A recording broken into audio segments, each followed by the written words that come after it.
Imagine 6 towns, A, B, C, D, E and F, need to be connected in some way for cable television or electricity. They don't all need to be connected to each other, as long as each of them is connected in some way to the network.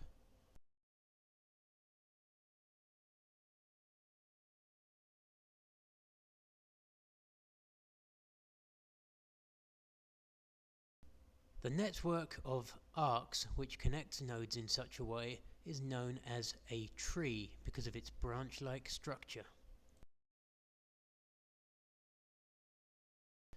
Note that a tree cannot have any loops in it. This would involve nodes unnecessarily being connected to the network in more than one way.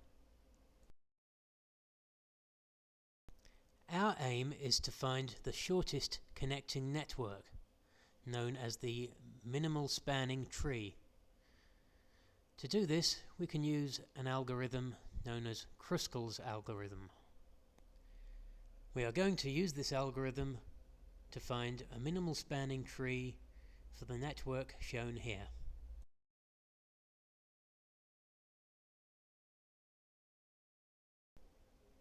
Firstly, we find the shortest arc of the network. There are 2 arcs here with length 2. We can pick either of them, so we'll pick AB.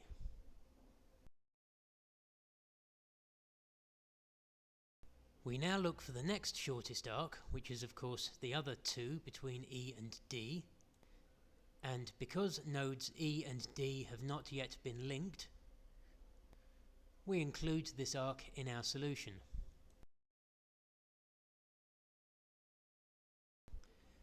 The next shortest arc has length 3. There are 2 of these. Let's look at the one between F and D.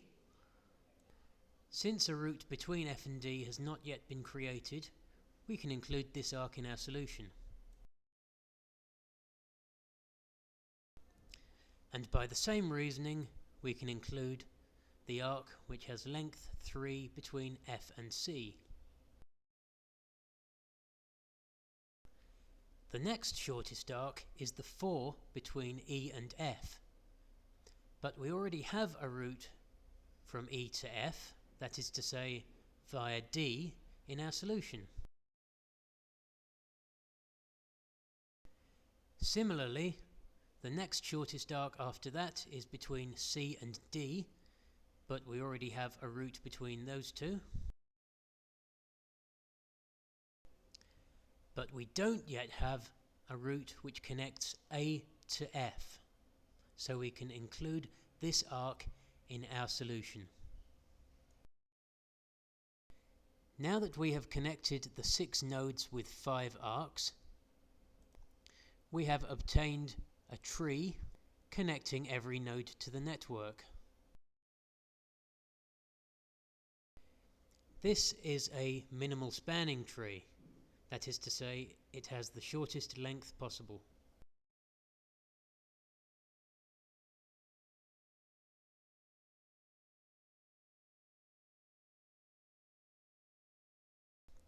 Another algorithm for doing this is known as Prim's algorithm. Firstly, we select a node at random, let's say A. Then we connect it to the nearest node, which is B, being only 2 away. Now we look at ways in which we can connect other nodes to our existing solution. For example, we could connect E to A with length 6. We could connect F to A with length 5. We could connect F to B with length 6. Or we could connect C to B with length 8. Of these, the 5 is the least, so this is the arc we add to our solution. We now continue to look for the shortest way possible to add a new node to our existing solution.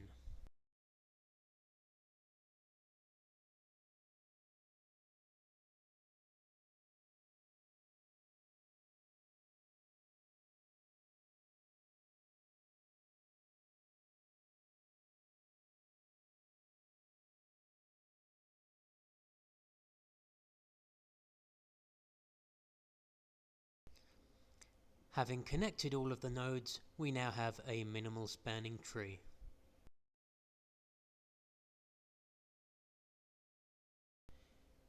We can use Prim's algorithm on a table of distances between points instead of a network diagram.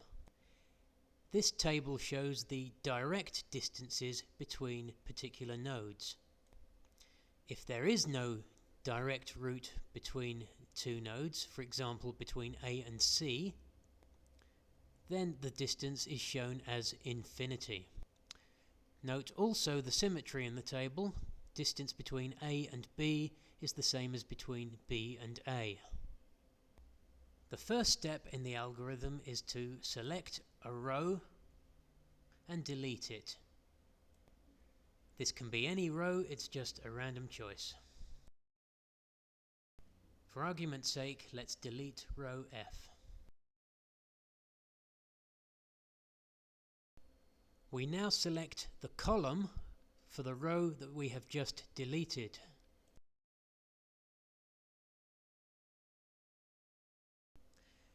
We are now looking for the smallest entry in selected columns. This could be either of the threes.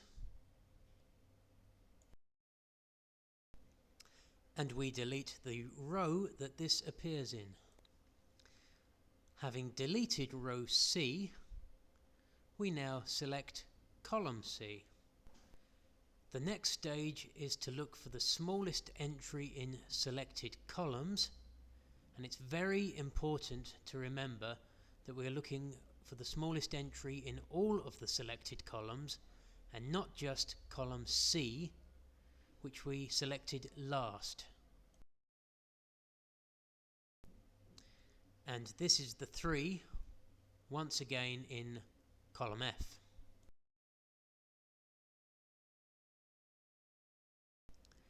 We now delete row D, in which this 3 appears, and the next step will be to select column D.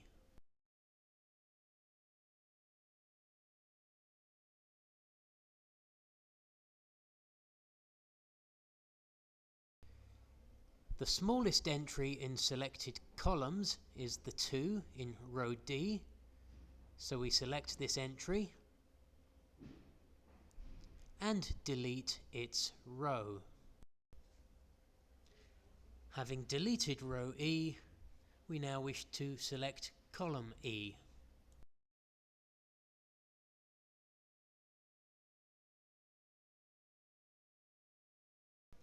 The smallest remaining entry in a selected column is a 5. We delete the row A in which this appears, and then therefore select column A.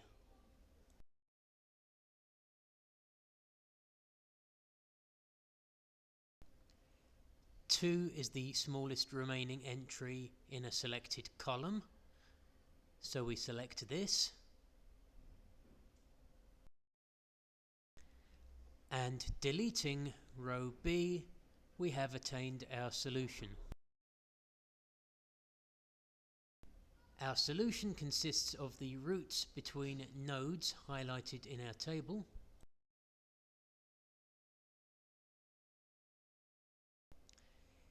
giving us a minimal spanning tree, once again of length 15. Whichever of the algorithms we choose to use, we will always obtain a minimal spanning tree of the same length.